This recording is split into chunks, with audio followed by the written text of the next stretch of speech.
At a work site, a massive steel structure was loaded on a vehicle ready for unloading. Instead of using proper lifting equipment, a worker attempted to unload it manually. The heavy structure slipped, and in a split-second reaction, he tried to stop it with his hands. But the weight was far too great, and the structure came crashing down, creating a severe hazard. This is why heavy materials should never be handled manually. Always use cranes, forklifts, or other lifting devices designed for the load, and maintain a safe distance during unloading. Proper equipment and planning prevent accidents that human strength simply cannot control.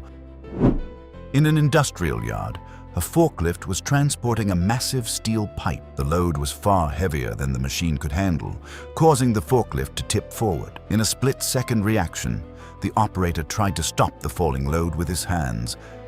The combined weight of the forklift and the steel pipe came crashing down.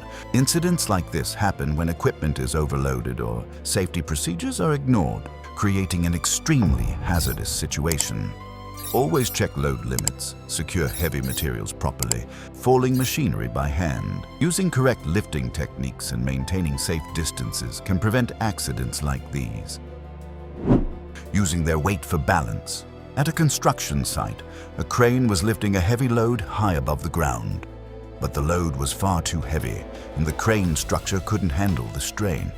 Two workers attempted to stabilize the lift by standing on a narrow beam of the crane. Incidents like this show why proper lifting plans and weight calculations are critical.